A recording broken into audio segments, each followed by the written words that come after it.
Hi, we're talking to Andrew Webb, Marketing Director of First National Battery, and we are going to discuss the introduction of the Nano EFB battery, which was launched last night, the 18th of April 2012. Andrew, last night we attended the launch of the Exide Nano EFB battery, and you made reference to being first again. And we noticed in your promotional material that you had a puzzle, and each jigsaw piece was FNB being the first in some technology or new battery. So it's obviously a theme here. And I noticed your cut-off line was tomorrow's battery today. So First National Battery is a very appropriate name for the company. Be first, yeah. Because it appears you're always first. That's right. And can you just elaborate on that jigsaw puzzle and all these firsts that you referred to? Graham, very simply, we've got a number of themes that we worked over through the last couple of years. And certainly, as a company, you're quite right in saying that tomorrow's battery today is very much part of our theme. And the theory behind that is that we want to make sure that our customer base has got the product that the market's going to need. Tomorrow, we want to have it today already. Which means that if you're in the business of selling batteries, you want to be able to have what the market commands. So the puzzle theme really was about, we were first to market with the hybrid battery in South Africa. We were first to market with the calcium battery in South Africa. We were first to market with the AGM VRLA battery in South Africa. And now with the EFB battery, we're also first to market. And really, for us, it's a bit of a bragging right, I would imagine, to be able to get the technology first, and certainly to be able to perfect the technology that our retailers and wholesalers in the market need, that the market demands.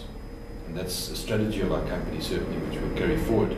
We don't know what the next piece of the puzzle will be, but if that puzzle comes, we will certainly address that product when it gets there. Andrew, also on the 22nd of March 2012, yes.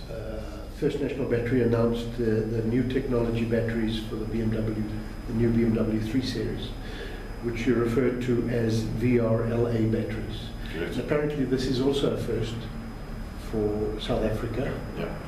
In fact, it's a first for the Southern Hemisphere. Probably the only battery manufacturer in the Southern Hemisphere that has the ability to manufacture valve-regulated lead-acid batteries to OE spec.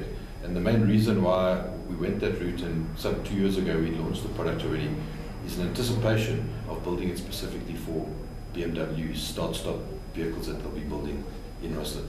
And that has now come to fruition in this year, in 2012. They've given us now final orders for the vehicles that they're building here in South Africa.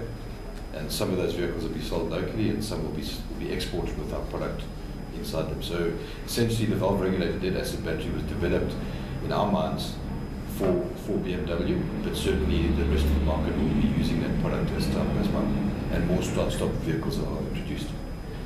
And so I can say, without fear of contradiction, that every BMW 3 Series that leaves these shores goes with a First National Battery VRLA battery.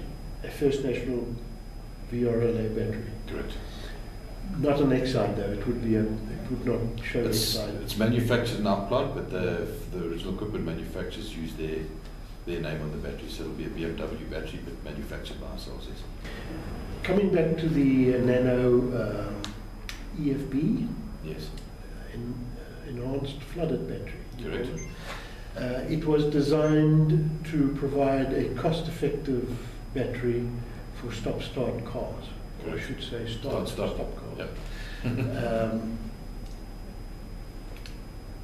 It's obviously because it's more cost-effective than a VRLA battery, but is it much more expensive than the traditional calcium battery? Graham, from a costing level, the EFB battery, because it's also a flooded battery. When we talk about flooded, we're talking about a battery that has liquid inside it, as opposed to the valve-regulated lead-acid battery, where they're using absorbent glass mat separators, which absorbs all the liquid inside the battery, therefore not being a flooded lead-acid battery. But when you talk flooded lead-acid batteries, a calcium battery currently is a flooded lead-acid battery, and so is a enhanced flooded battery also flooded lead acid battery. But from a costing perspective, we're costing it slightly higher than our range now, because it is a better battery, and it's certainly going to be used by the original equipment manufacturers that don't use regenerative braking with their start-stop vehicles. And effectively what that means is that your battery, your vehicle with the start-stop technology and the smaller varieties needs to be able to accept that charge quickly as you're cycling it. Because of the start-stop functionality of the vehicle, you're discharging that battery frequently and you're recharging it frequently. So it needs to have the ability to accept the charge quicker, and that's exactly what the enhanced flooded battery does. It allows it to cycle more frequently. And I drive a car that doesn't have start-stop technology, but if I buy this new Nano Battery, is it a good idea to purchase it for a standard vehicle? Absolutely ideal. And I'll quantify that by saying, you know, that it's going to be better for you in the long run, certainly because it's got that ability to cycle and the ability to accept a charge quicker. So to give you quite a simple example, the old granny that's driving the car to pick and pay back once a week is taking more out of that battery by starting than actually driving and putting it back into the battery.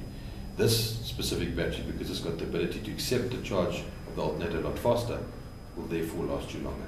Because theoretically a battery doesn't like being in a discharge state. And the longer it's in a discharge state, obviously the shorter the life you can expect from that battery. So to quantify the answer is really, in the standard vehicles currently that aren't start-stop functionality, this battery will be better for it, and it can certainly work for the application.